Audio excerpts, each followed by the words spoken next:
So মানিক বন্দ্যোপাধ্যায়ের জীবনভিত্তিক প্রথম উপন্যাস গোত্রহীন এতে কথা, এটা আমি হয়তো তালিকার আরও উপরে রাখতাম, কিন্তু আনফর্চুনেটলি এটা আমার পুরোটা পড়া শেষ হয়নি। বাট যতটুকু পড়েছি আমার মনে হয়েছে যে এটা আসলে যদি ইনক্লুড না করি তাহলে অন্যায় হয়ে যাবে। সিমিলারলি এটাও গোরস্থানের পদ্ম, স্মৃতি ও জীবন স্বপ্ন, এটাও আমার কাছে দারুণ লেগেছে। But I have to admit যে আমার এটা পুরোটা শেষ হয়নি, বাট এটা অবশ্যই এই তালিকায় রাখার যোগ্য। দেন যে বইটা আপনাদের ইন্টারেস্ট করবে আমি কি তোমাদের জানিয়ে দেব না, এটা মোহাম্মদ সাল্লাল্লাহু আলাইহি সাল্লাম। সো রাসূল সাল্লাল্লাহু আলাইহি সাল্লাম এই উক্তিসহ যেই হাদিসগুলো রয়েছে সেগুলোর একটা দারুণ সংকলন।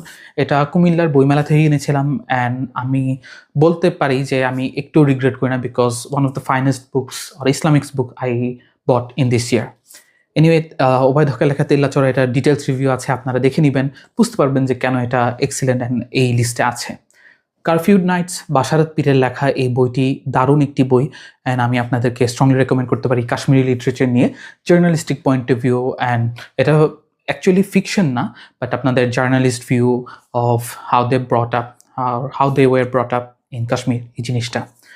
গালিভারের সফরনামা, রাজনৈতিক ব্যঙ্গরচনা সংকলন আবুল মনসুর আহমেদ। আমি রিসেন্টলি আবুল মনসুর আহমেদকে নিয়ে আরও পড়াশোনা করছি, অ্যান্ড আমি বলবো যে পলিটিক্যাল স্যাটায়ারের দারুণ এক্সাম্পল আমরা দেখতে পাই ওনার লেখায়।